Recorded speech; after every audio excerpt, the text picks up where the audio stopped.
Good morning dear students. तो आज हम लोग आपकी पाठ्य पुस्तक स्पंदन से एक नए पाठ की ओर बढ़ेंगे। पाठ संख्या 6 है और पाठ का नाम है शायर। इस पाठ की रचना हिंदी साहित्य के लब्ध प्रतिष्ठित साहित्यकार श्री हिमांशु जोशी जी ने की है और इस कहानी में उन्होंने मानव की भावनाओं और एक मित्र की संवेदनाओं का सुंदर चित्रण किया है। संवेदन मीन्स सेंस। और विदेश में अपने मित्र की मृत्यु के बाद दूसरे मित्र ने उसके शोक संतप्त परिवार को एक साय की तरह संरक्षण दे करके एक मिसाल कायम की। यह कहानी कृष्ण सुदामा की मित्रता को जीवंत करती हुई प्रतीत होती है। आइए पढ़ते हैं इस कहानी में क्या है। तो नन्हे नन्हे दूध मुँहे बच्चे, उस मित्र के घर की हालत बता रहा है जिसकी मृत्यु हो गई है। उसके घर में नन्हे नन्हे दूध पीने वाले बच्चे हैं। अकेली बीमार पत्नी है। रुग्ण मीन्स बीमार पत्नी। नाते रिश्ते का ऐसा कोई नहीं जो ज़रूरत पर काम आ सके। वैसे भी नाते रिश्ते वाले ज़रूरत पे काम नहीं आते। पति दूर अफ्रीका में अस्पताल में बीमार पड़ा है। महीनों तक कोई पत्र नहीं मिल रहा। हर रोज़ वे रंग बिरंगे टिकटों वाले पत्र की राह देखते, लेकिन डाकिया भूल से भी उनके घर की तरफ नहीं जाता था। हाँ, बहुत लंबे अरसे के बाद, अरसे में समय के बाद, बहुत लंबे समय के बाद एक दिन एक पत्र मिला। बड़ा अजीब सा था, बड़ा करुणा और दर्द भरा। नैरोबी के किसी अस्पताल से लिखा था। साउथ अफ्रीका में एक सिटी है नैरोबी।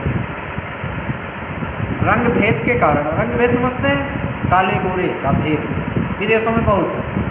वहाँ पे काले गोरे का भेद बहुत है। जैसे हमारे यहाँ जातियों का भेद है कि ये ऊंच जाति वाले हैं, ये नीच जाति वाले हैं, तो नीच जाति वाले ऊंच जाति के साथ बैठ के खाना नहीं खा सकते हैं। तो ऐसे ही विदेशों में भी होता है कि अगर कोई गोरा व्यक्ति काले व्यक्ति के साथ, हमारे जैसा कोई व्यक्ति उनको मिल जाए, अगर उसके साथ हाथ भी मिला लें तो उनको हाथ धोना पड़ता, साबुन लगा के हाथ धोएंगे।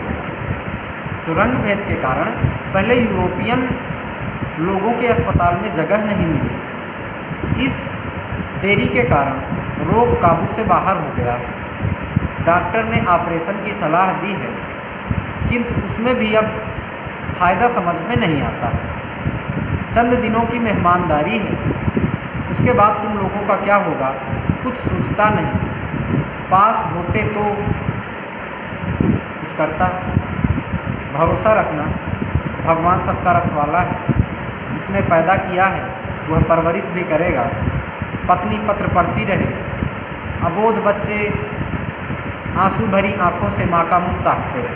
तो ऐसा पत्र आया उसके पति का, जिसमें लिखा गया था कि अब उसके बचने की कोई उम्मीद समझ में नहीं आती। फिर चिट्ठी पर चिट्ठियाँ डाली, फिर तार, तब कहीं केन्या की मोहर लगा एक विदेशी लिफाफा मिला था। उस पर लिखा था, परमात्मा का चमत्कार है, हालत सुधर रही है, एक नया जन्म मिला है। थोड़े दिनों बाद फिर से एक पत्र आया और उस पर लिखा हुआ था, पहले की ही तरह किसी से बोलकर लिखवाया गया कि हालत पहले से अच्छी है, चिंता की अब कोई बात नहीं। पहले की तरह कुछ रुपए भी इस बार पहुंच गए। बच्चों के मुरझाए हुए मुखड़े खिल गए पैसे देखकर। बीमार पत्नी का स्वास्थ्य थोड़ा सुधर गया। अब चिट्ठियां नियमित रूप से आने लगी, परमानेंटली। रुपए भी पहुंचते रहे। उसमें लिखा था, हाथ के ऑपरेशन के बाद अब वह पत्र नहीं लिख पाता, इसलिए किसी से लिखवा लेता है। मतलब उस रुपयों के साथ जो पत्र लिखा हुआ था, उस पत्र में लिखा था कि ऑपरेशन की वजह से वो स्वयं लेटर नहीं लिखता है, किसी दूसरे से लिखवाता है। इधर नया एक टाइपराइटर खरीद लिया है उसने। अपने कारोबार का भी कुछ विस्तार कर रहा है धीरे धीरे। अब नई ज़मीन खरीदने का भी इरादा है शहर के पास, और एक फार्म हाउस बनाने का प्लान है। घर के बारे में, पत्नी के बारे में बच्चों की पढ़ाई के बारे में ना जाने कितने सवाल उसने पूछे थे। बड़ी उत्साहजनक बातें थी, विस्तार से। इतना पत्र अच्छा पहले कभी भी नहीं आया था। सबको स्वाभाविक रूप से प्रसन्नता हुई। डूबती नाव फिर से पार लग रही है धीरे धीरे। लगभग 3 साल बीत गए। घर की ओर से पत्र पर पत्र जाते रहे कि अब उसे थोड़ा सा समय निकालकर कभी घर भी आना चाहिए। बच्चे बहुत याद करते हैं, उसे देखने को तरसते हैं। जो जो हिदायतें चिट्ठी में लिखी रहती हैं उनका पालन करते हैं। हिदायतें मतलब जो आप कहते हैं कि ऐसा करना चाहिए, वैसा करना चाहिए, वो सभी बच्चे उसका पालन करते हैं। माँ को किसी किस्म का कष्ट नहीं देते, अपनी माँ को परेशान नहीं करते हैं, कहना मानते हैं, पढ़ने में बहुत मेहनत करते हैं। अज्जू कहता है कि बड़े होकर वह भी पापा की तरह अफ्रीका जाएगा और इंजीनियर बनेगा। उनके बच्चे का नाम अज्जू है और वो कहता है कि वो अपने बाप की तरीके अफ्रीका जाकर के इंजीनियर बनेगा, पापा के साथ खूब काम करेगा। अब वो पूरे 12 साल का हो गया है, 6ठी कक्षा में अव्वल आया है, मीन्स फर्स्ट आया है। कहीं कोई अच्छा मास्टर जी कहते हैं कि इसे वजीफ़ा मिलेगा, स्कॉलरशिप। तनु अब 18 पार कर रही है, उसका भी ब्याह करना है। बेटी का नाम था तनु और तनु 18 वर्ष की हो गई है, उसकी शादी करनी है। कहीं कोई अच्छा सा लड़का अपनी जात बिरादरी का मिले तो चल सकता है। चिट्ठी के जवाब में बहुत सी बातें लिखी थी। लिखा था कि समय तो नहीं, हाँ अगले साल तनु के ब्याह पर अवश्य आऊँगा। योग्य वर तो वहाँ भी मिल जाते हैं, पर विदेश में, अफ्रीका जैसे देश में लड़की को ब्याहने के पक्ष में वह नहीं था।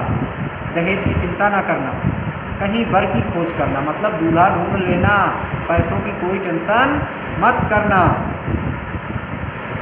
वर की तलाश में भटकने की अधिक आवश्यकता ना हो। आसानी से खाता पीता घर मिल गया। शायद इतना अच्छा घराना न मिलता, लेकिन इस भ्रम से कि कन्या का बाप अफ्रीका में सोना बटोर रहा है, सब आसानी से हो गया। मतलब ऐसे तो ना मिलता, लेकिन जब उन्हें पता चला कि लड़की का बाप अफ्रीका में है, पैसे कमा रहा है, बटोर रहा है, तो आसानी से लड़का मिल गया। शादी की तिथि निश्चित हो गई, डेट फिक्स हो गई। नैरोबी से पत्र आया कि वह समय से पहुंच रहा है।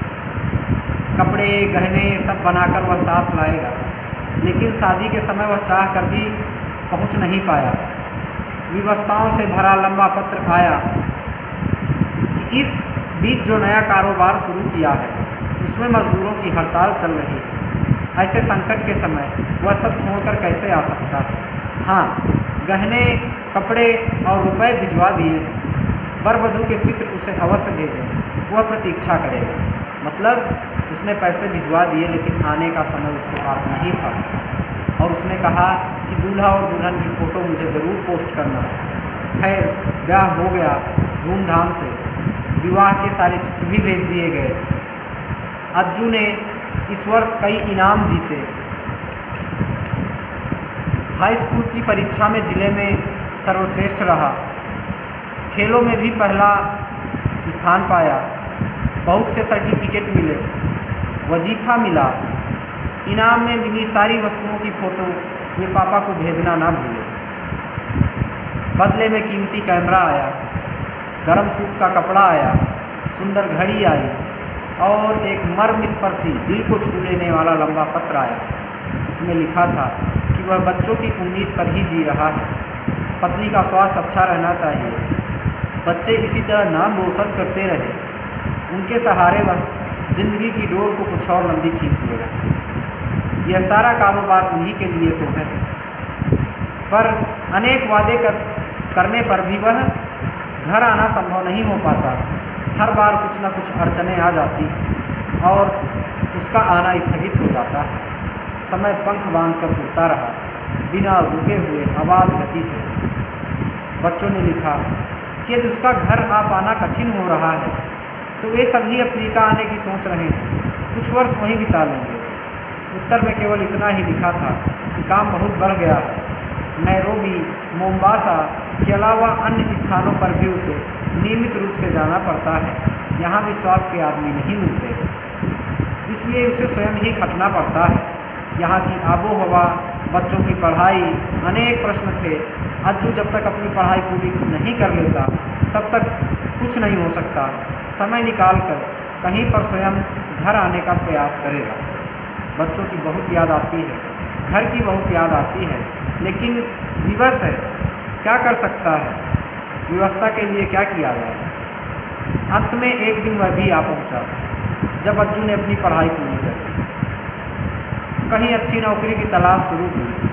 तब पिता के अब भी घर आने की असंभावना न दिखी तो उसने लिखा, अम्मा बीमार रहती है, एक बार अंतिम बार देखना चाहती है। उत्तर में एक लंबा पत्र मिला, इलाज के रुपए मिले, परंतु इस बार अज्जू ने ही जाने का कार्यक्रम बना लिया। अकस्मात पहुंचकर पापा को चौंकाने की पूरी योजना बना डाली। टिकट खरीद लिया, पासपोर्ट, वीज़ा सब देखते देखते बन गया और एक दिन दिल्ली से वह विमान से रवाना हो गया। कहाँ चला गया? नैरोबी चला गया। नैरोबी कीनिया की राजधानी है।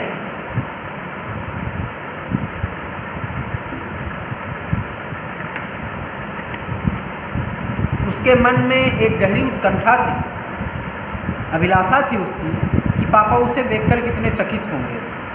उन्होंने कल्पना भी ना की होगी कि एकाएक वह इतनी दूर एक दूसरे देश में इतनी आसानी से आ जाएगा। उसकी निगाहों में तो अभी वह उतना ही छोटा होगा जब वह निक्कर पहनकर आंगन में गुल्ली डंडा खेलता था अपने पिताजी की निगाहों में। नैरोबी के हवाई अड्डे पर उतरकर वह सीधा उस नए पते पर पहुंचा जो पत्र में दिया हुआ था, परंतु वहाँ ताला लगा था। हाँ, उसके पिता की पुरानी धुंधली नेम प्लेट जरूर लगी थी। आसपास पूछताछ की तो पता चला कि एक वृद्ध भारतीय अप्रवासी अवश्य यहाँ रहते हैं। रात को देर से दफ्तर से घर लौटते हैं, किसी से मिलते जुलते नहीं हैं, एकदम अकेले रहते हैं। वह बरामदे में ही रखी बेंच पर बैठकर वेट करता रहा। रात को एक बूढ़ा व्यक्ति ताला खोलने लगा तो देखा एक युवक सामने बैठा ऊँघ रहा है। उसका नाम धाम पूछा तो उसे अपनी बाहों में भर लिया, बड़े उत्साह से स्वागत किया। भोजन के बाद उसे कमरे में ले गया। दीवार की ओर उन्होंने इशारा किया। एक नन्हा बच्चा माँ की गोद में लुढ़का खिलक रहा है। यह किसका चित्र है? युवक ने ध्यान से देखा और झेपते हुए कहा, मेरा। वृद्ध इस बार कुछ जोर जोर से खिलखिलाए, मेरे बच्चे, तुम इतने बड़े हो गए हो, सच इतने साल बीत गए जैसे कल की बात है। उन्होंने उसके चेहरे की ओर देखा। तुम शायद नहीं जानते, तुम्हारे पिता का मैं कितना जिगरी दोस्त हूँ। कितने लंबे समय तक हम साथ साथ रहे, दो दोस्तों की तरह नहीं, सगे भाइयों की तरह। उसी ने मुझे हिंदुस्तान से यहाँ बुलाया था, बड़ी लगन से सारा काम सिखाया। साथ साथ साझे में हमने यह कारोबार शुरू किया। नैरोबी की आज यह बहुत अच्छी फर्म है, यह सब उसकी ही बदौलत है। कहते कहते वे ठिठक गए। उसका हाथ अपने हाथों में थामते हुए वो बोले, तुम्हारी माँ कैसी है? अच्छी है। भाई बहन सब ठीक है? कहीं कोई कठिनाई तो नहीं है? नहीं, सब ठीक है। बस यही मैं चाहता था, यही। हौले से उन्होंने उसका हाथ सहलाया। देर तक शून्य में पलके टिकाए सोचते रहे। शून्य मतलब ऊपर आकाश की ओर।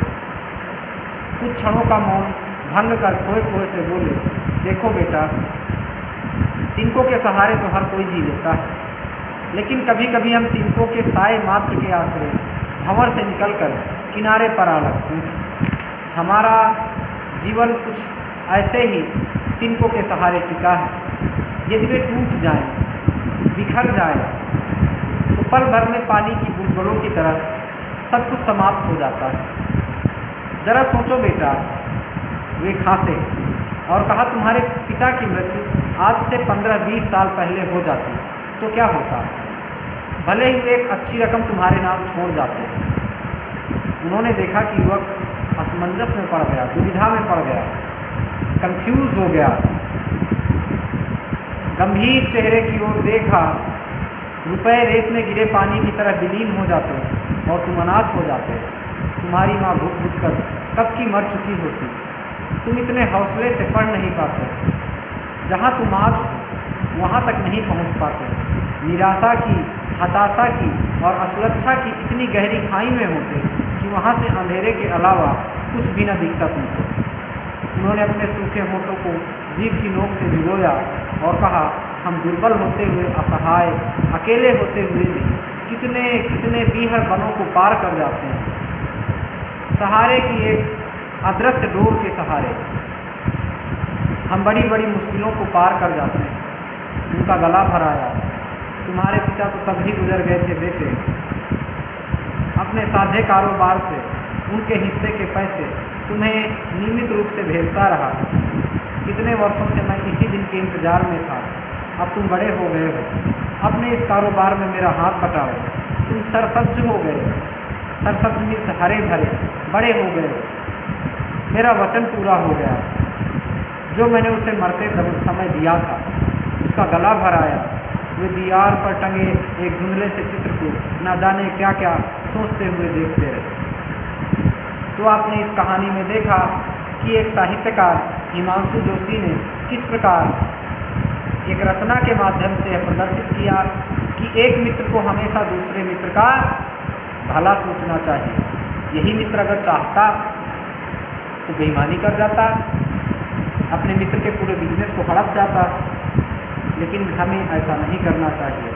हमें एक मित्र के एहसान को हमेशा याद रखना चाहिए, तभी हम जीवन में आगे उन्नति कर सकते हैं। इसी के साथ यह पाठ आपका समाप्त होता है। धन्यवाद।